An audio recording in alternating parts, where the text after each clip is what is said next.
魏婴，姬老是什么？说这话的时候，二人正在珠江边吃饭。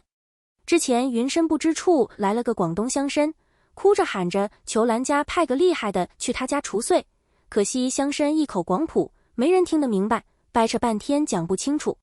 此时来读书的魏无羡路过，嘴贱去搭腔，就被客户讹上了。然后刚好蓝忘机路过，就被魏无羡讹上了。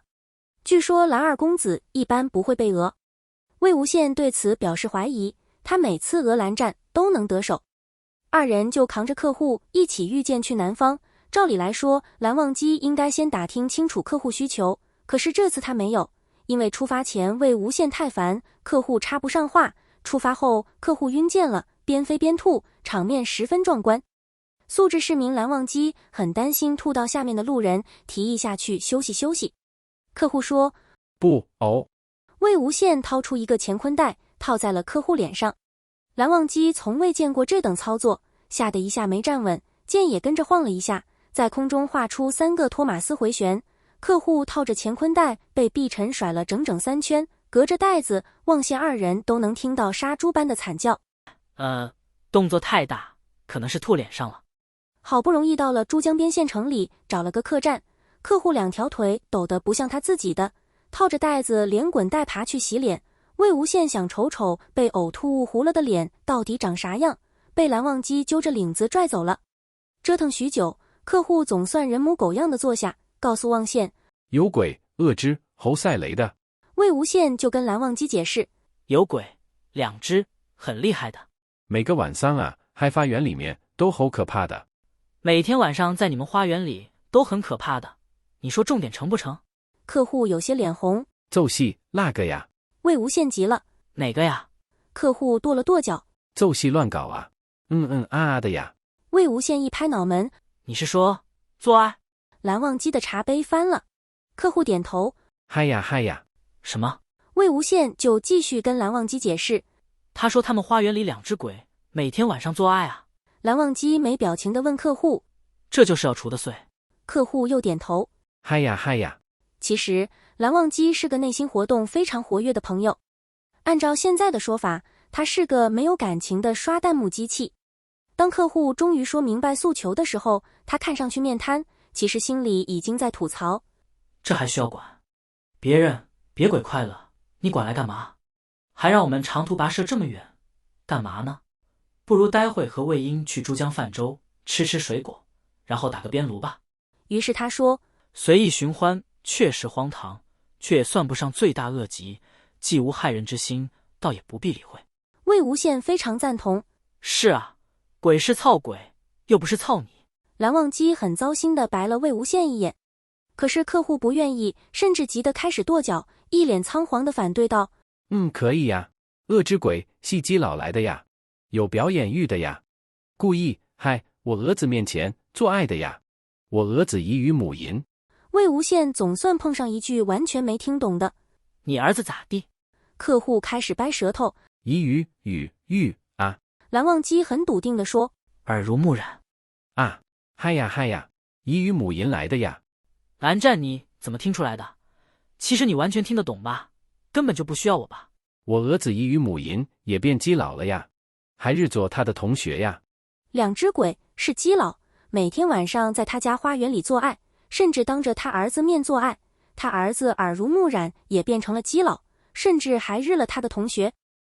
那个令郎贵庚？15岁来的呀。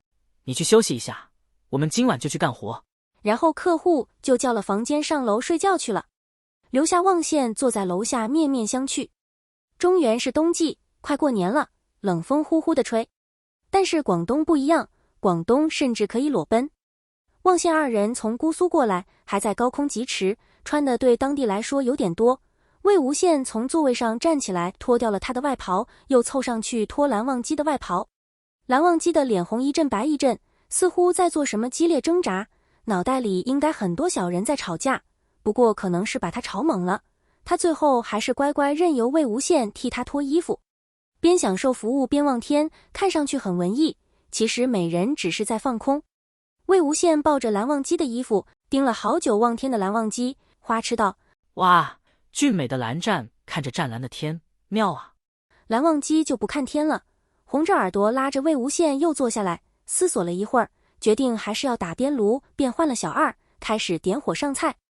魏无羡看着那一坨坨新鲜食材，口水直流，内心狂喜，琢磨着蓝湛总算开窍，会主动要求吃肉了，以后可以放心和他一起耍了。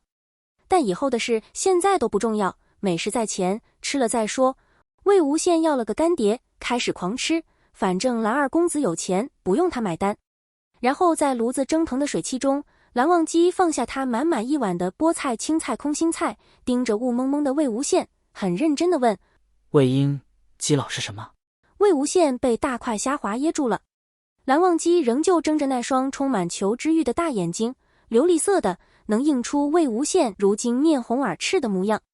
魏无羡眼见蓝忘机没有要帮他搞虾滑的意思，认命的自个儿捏了个诀，把虾滑从气管里弄出来，咀嚼几口再吞下去，然后叹了口气。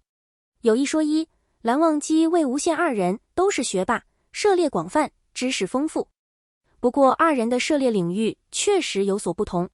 蓝忘机爱看那些急缺熬牙的玩意儿，什么佛经、道经、山海经、黄帝内经，逼格挺高，不过没啥卵用。魏无羡爱看那些稀奇古怪的玩意儿，什么倒立运气法门，如何用筷子点穴，解剖王八手法详解。花里胡哨其实也没啥卵用。此处的没啥卵用，是指在生活上屁用没有。不过以二人目前的正道修行路子，一般都是魏无羡请教蓝忘机，比如什么夜猎规矩、除岁礼仪、穿衣风格之类的。那些繁文缛节先不谈，就说穿衣服。蓝家二公子是个风雅之士，其实时髦得很，对于穿搭颇有心得。而魏无羡此人眼神或者说脑壳有问题，对蓝二公子穿在身上的那些小心思通通注意不到，不仅注意不到，还一概称作披麻戴孝，被气急的蓝二公子斥为杠卵，意思就是憨批。总结来说，蓝二公子之博学让魏无羡深感佩服，五体投地，疯狂调戏。啊，扯远了。反正就是此时竟突然来到了蓝忘机的知识盲区，这让魏无羡始料不及。天天被魏无羡请教的蓝忘机问天天请教蓝忘机的魏无羡，基佬是什么？基佬是什么？这个问题就好比西瓜是什么，茅厕是什么，羊驼是什么一般。在蓝忘机问魏无羡之前，魏无羡甚至从没想过这还能是个问题。不愧是蓝二，牛逼，太牛逼了。其实这个问题很好回答，基佬就是可，对吧？一句话能解决的事，然后他们就能去搞定品性不端的那两只鬼。可是话到嘴边了，魏无羡又忍不住想皮了。他对自己说，蓝二公子难得有个啥不知道的，并且搞基这事儿可能不太符合姑苏蓝氏的价值观，要不就别告诉他了。可是他们就是要去解决鬼基佬当面做爱带坏青少年的事件，也不能让蓝忘机啥都不知道的就去吧。纠结之中，魏无羡看着炉子对面蓝忘机被水汽蒸得雾蒙蒙的一双大眼，突然脑抽，鬼使神差地答道：咱俩这样的就是基佬。哎呦呵，完菜。蓝忘机其实很信任魏无羡，所以蓝忘机一脸严肃，基佬就是同窗好友。哈，也就是说，蓝忘机认真分析，这两只鬼是同窗好友，也就是基佬，可是交往过于亲密，行了苟且之事，被那位乡绅的公子看到，公子为其基佬之情所感动，遂与其一位同窗亦建立了基佬之情，对吗？乡绅明确说了他儿子把他同学操了，蓝湛聋了。魏无羡于是回忆了一下刚才的对话，我儿子已与母银也变基佬了呀，还日做他的同学呀。魏无羡瞬间就懂了，原来蓝忘机的问号和魏无羡的问号并不是一个意思。这段对话的全程，蓝忘机其实只听懂了一个耳濡目染。蓝忘机又问了一遍，对吗？魏无羡开始出汗了。差不多吧。蓝忘机就说，少儿不宜，确实不妥，基佬之意应保持高洁。那个，他擦了擦汗，决定转移话题。我说我们是基佬，你说基佬是同窗好友，你承认你和我是好友了？哈哈哈哈，我就说嘛。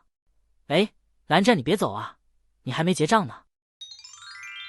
傍晚，二人陪着乡绅来到了乡绅家里。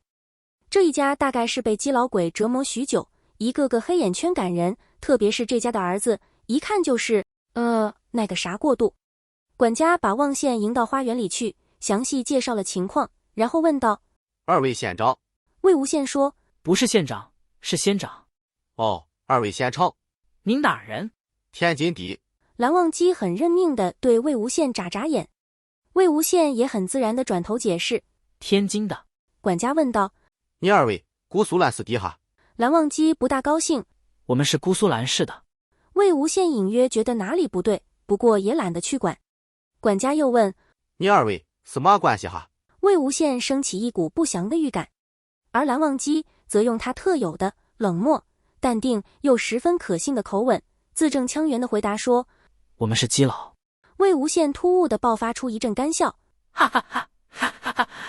这话说的真应景啊，这儿的鬼应该也挺喜欢的吧？管家惊疑不定地瞪着两人。魏无羡努力维持住笑脸，干巴巴地说：那啥，天快黑了，你先回屋待着，我们马上就能搞定，记得看好你家少爷。管家立刻溜了。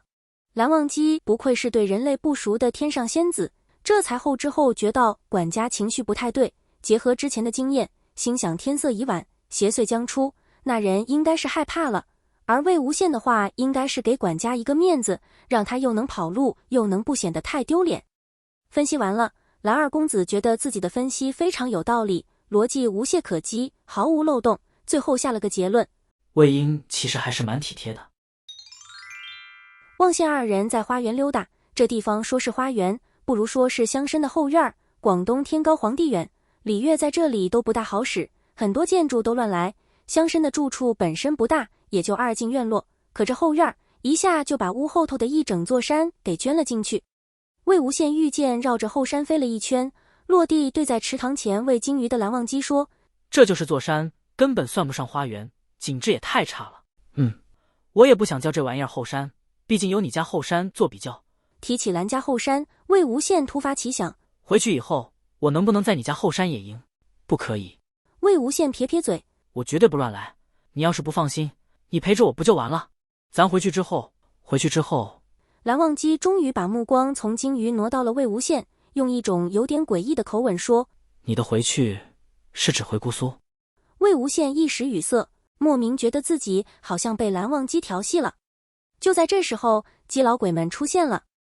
鬼有挺多种形态的，有一种是尸体形态的，一般模样都不太好看，味道也不太好闻，神志也不太清楚，尸变的时候长啥样就会一直长啥样，缺胳膊短腿也不影响活动，除非被砍成肉片。若干年后的夷陵老祖主要指挥的就是这种东西，大部分时候被称作走尸，偶尔有几个猛的就叫做凶尸。还有一种是鬼魂形态的，没实体，摸不着，显现出来的样子不一定就是真实的样子，比如一只艳鬼，其实可能是个抠脚大汉。因此若干年后夷陵老祖召女鬼陪他喝酒的时候，都会特地确认到底是真女鬼还是假女鬼。在这里作祟的鬼显然就是第二种。两个看上去非常艳丽的男人嘻嘻笑着在池塘上现身了。两只鬼都没梳发髻，一个黑长直，一个天然卷，很豪放地披在身后，脸上涂脂抹粉，勾肩搭背的，然后都没穿衣服。说实话，有点辣眼睛。蓝忘机默默后退几步，远离了池塘，然后别过了头看远方。魏无羡在这个瞬间理解了自己在蓝家衣衫不整瞎几把搞时，蓝忘机到底有多糟心。那啥，魏无羡强行开始工作。你们也没干啥坏事，咱也不想把你们灭了，商量一下，要不你们换个地方，那个恩爱。黑长直很风骚地甩了甩头发。我们其实一直在旁边，你们也感受到了吧？蓝忘机还是没把脑袋转回来。黑长直脸上露出八卦的笑容。我听到你们俩是基佬。魏无羡差点没握住随便。蓝忘机奇怪地瞄了魏无羡一眼，道：黑长直和天然卷抱在了一起，他们的小兄弟也撞在了一起。二鬼当样地说：好巧，我们也是基佬。魏无羡不禁开始脑补自己和蓝忘机这样抱在一起卿卿我我的样子，吓得真的没握住随便。蓝忘机拾起随便，看了眼瞳孔地震的魏无羡，摇了摇头，把随便挂到自己的腰带上，然后继续抬头看远方，尝试着很委婉地说：“君子不。”妈耶！蓝忘机结巴了。魏无羡稍稍回了神，及时开口帮助补充：“君子不遛鸟。”蓝忘机又糟心了。天然卷低头，原地蹦跶了几下，她的鸟在她老公和魏无羡的目光下欢快地上下跳动。天然卷满意地点了点头。蓝忘机开始默念心经。魏无羡偷偷安慰蓝忘机道：“蓝儿哥哥，你别心塞啊，这鬼有毛病，又没有天赋异禀，秀啥秀啊，比你的可差远了。上次咱俩泡澡的时候，我看得可清楚了，蓝二哥。”魏无羡被禁言了，耳朵红得像熟螃蟹的蓝忘机噌的一下拔出剑，语速比平时快了1倍。二位要是不配合，在下就只好强行将二位带离了。黑长直咕哝道：“搞基怎么了？你们不也是基佬吗？你后面那个还看过你的鸟呢，咱们有啥差别？”蓝忘机窒息了。天然卷笑道：“还是这位公子明白事理，说要让我们解释清楚。你们来夜猎，碰上我们这种讲道理的鬼，总归还是要问明白的吧？”魏无羡心想：放屁，你就使劲瞎辩，我根本不是这个意思。我的意思是让蓝湛解了禁言。蓝忘机感到心累，拉着魏无羡在池塘边坐了下来，等鬼说。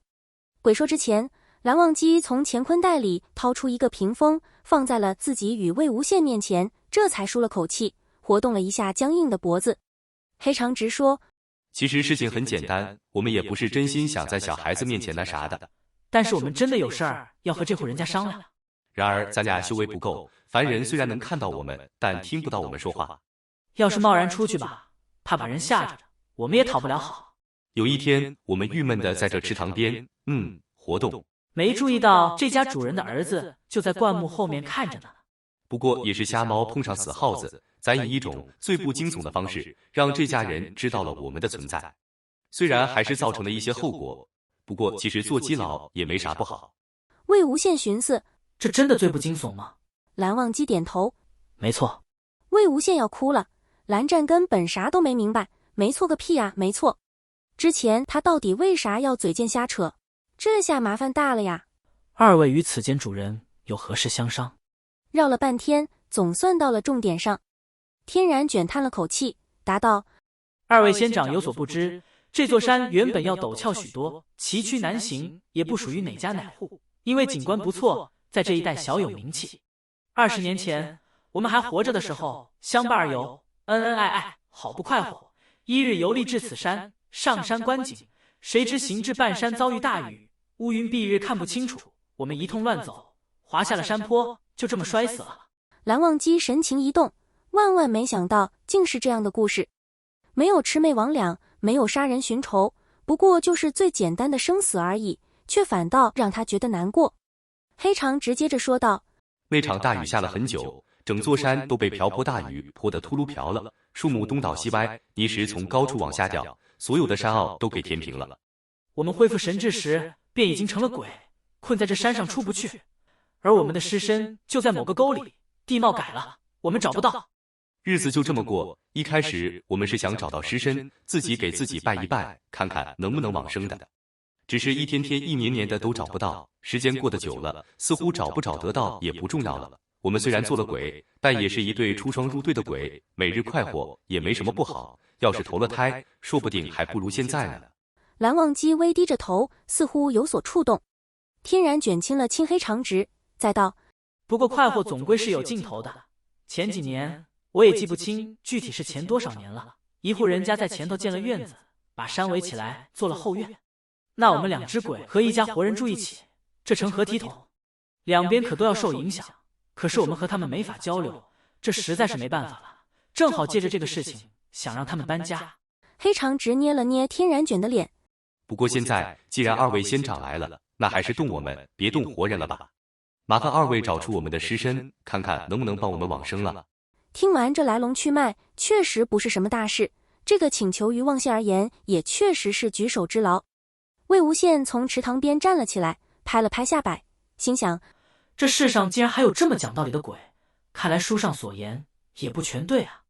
被他称作书呆子的蓝忘机此时也有同样的想法。隔着屏风看着2只恩恩爱爱的鬼，蓝忘机在这一刻心绪很复杂，很难形容，似乎有些感慨，似乎又夹杂着些许羡慕。他们的感情克服了性别、时间与生死，只要在一起便是快活的。蓝忘机偷偷抬起眼角，瞄了一眼站在一旁的魏无羡，立刻又重新垂下了眼睛，没叫任何人发现。他不该妄想，先不论魏婴会否同意，单是姑苏蓝氏3000条家规便容不得他妄想，只做同窗好友，这便是最好的了。叔父说过，他该求仙问道，娶妻生子，福泽天下。可蓝忘机终究不是圣人，他也想过家人祝福，两情相悦，他需要勇气。无论什么人什么鬼也好，只要给他勇气，他就敢试一试。蓝忘机开口问道：二位的家人可还安好？此刻他的心跳得有些快，他这一生从未这样忐忑过，似乎是有人把他的心吊在了喉咙口，咚咚咚咚，震得他天灵盖都在跳。两只鬼愣了一下，然后笑道：仙长是想要将我等尸身归还家人吗？那大可不必了。蓝忘机的心坠了下去。断袖之情终究不是什么光彩之事，我们都是读书人家，父亲都是举人，最好脸面，早就同我等分断一绝了。二位找到我等尸首之后，怎么处置全由仙长定夺，我两人是外行人，全听仙长的。夜风微凉，即使是华南，冬季的夜也仍旧是带着凉意的。风拂过蓝忘机的面庞，将他原本的所有憧憬全部吹散。他眼前又浮出龙胆小筑紧闭的双门，叔父告诉他，情爱可怕，让他父亲蹉跎一生。蓝忘机道：好。那鬼补充说：我们原本是同窗好友，青梅竹马，也没想到会日久生情，情不知所起，一往而深，便是我们这样的了。我知，你们是基佬。基佬这个词和蓝忘机的整体气质完全不符，两只鬼忍不住又笑了，有些八卦地说：二位仙长不也是基佬吗？蓝忘机垂眸，魏无羡捂住了脸，想钻洞跑路。蓝忘机的声音冷了下来，对魏无羡道：施法。魏无羡便燃了个符转，丢上天去。夜色已深，符转火光甚亮，二人二鬼跟着符转御剑缓行，不消一刻便找到了。当年再大的雨，如今也已寻不到踪迹，树木依然茂密，一切就像从未发生过。蓝忘机抽出碧尘，轻轻一挥，掩盖了20年的泥土褪去，挖出一个坑来，终于露出了2具白骨。白骨还算完整，四肢略有伤痕，大约是二人摔下来时磕碰的。他们相拥在一起，额头抵着额头，至死都没有分开。黑长直羽天然卷落到坑中，蹲下来看着自己的尸身，长久的没有说话。碧尘入鞘，蓝忘机愣愣地看了他们一会儿，随后从腰带上取下随便还给了魏无羡。他没有看他，他此刻不敢。魏无羡依稀觉得蓝忘机似乎有些奇怪，但他猜测大约是蓝二公子没见过如此深情，被震撼到了，于是拿回随便，没有多问。待两只鬼再站起来时，模样已经变了，既没有凌乱的头发，也没有妖娆的妆容，更没有不成体统的裸奔，二人变成了再普通不过的青年男子，梳着20年前流行的发髻，白净清秀的脸，穿着读书人常见的素色长衫。模样变了，气质和性格似乎也都变了。一只鬼不好意思地笑了笑，挠挠头说：我们活着的时候，一直都挺羡慕话本小说里那些侠客，或者是在天上飞的，像是你们仙门的修士，觉得特别潇洒。哪像我们，一辈子都这么平庸，被那么多世俗观念束缚着，要在家人和爱人中2选1。另一个挽住爱人的手也笑了。我们选了爱人，从此四海为家，虽然没有侠客仙掌门那么潇洒，但好歹也是潇洒的。后来我们做了鬼，不能四海为家了，不再潇洒了，但我们能变成任何想变的样子，能像活着时从不敢想的那样荒唐，还能像侠客仙掌门那样飞翔。尽管是在这一方小小的天地里，虽然总有不圆满，然而无论如何，还是实现了梦想的。然后叹气道：但总归还是要落地的，我们终究只是凡人。蓝忘机道：不，你们已经足够潇洒。两只鬼笑道：谢谢仙长，仙长真是体贴。魏无羡也狂点头，心想哪天蓝湛也能对我这么体贴就好了。蓝忘机微垂着头，低声说道：我与魏婴会为二位立碑，不知二位姓名。想找到尸体本就是最正常不过的执念，这执念了了，也就往生了。再有人为他们立碑，即使没有家人，也有存在过的证明，便是圆满了。两只鬼道了姓名，再道了谢，拥抱在一起，逐渐消失不见了。墓碑竖起来的时候，天已经亮了。望县二人在山间度过了一夜，待太阳初升，身上不免都沾了些露水。魏无羡的禁言已过了时间，他走到蓝忘机身后，看着明显情绪低落的蓝忘机，想了想，握住了他的手。蓝忘机微微一怔，呼吸都变得有些炽热。魏无羡有些小心地问：蓝湛，你是不是被这对基佬感动了？蓝忘机努力平复着自己的呼吸，只道：魏无羡其实已经胡思乱想了一个晚上，被感动的不仅仅只有蓝忘机而已。他这一晚上满脑子都是蓝忘机的脸、蓝忘机的胸膛、蓝忘机的大手、蓝忘机的身体，以及蓝忘机所说的他们是基佬，想得他脸红又头疼，直到天亮也没想明白自己到底想干嘛。莫非是断袖有传染性？魏无羡竟突然有一个想法，如果是和蓝湛的话，似乎也不是不可以。魏无羡一向有什么说什么，便问道：不如我们也做基佬？此刻朝霞漫天，蓝忘机正对着东方，魏无羡看到金光洒满蓝忘机的脸，让他看上去俊美又神圣。魏无羡突然怕了，他怕他亵渎了仙子，罪大恶极。蓝忘机冷冷说道：我们原本便是基佬。啊，对了，在蓝忘机的理解里，这是同窗好友的意思。魏无羡偷偷松了口气，又觉得有些失望，一时情绪复杂，松开了蓝忘机的手。蓝忘机感受到掌心失去的温度，心想魏婴果然只是想要他做好友而已。蓝忘机淡淡地说：去向乡绅告辞吧。抬脚往山下走去，此刻他又是那个雅正端方的蓝二公子了。魏无羡点点头，跟在蓝忘机身后，将漫天的朝霞甩在了后头。加入本频道会员，听更多完整版小说，感受望羡如何实践天天就是天天。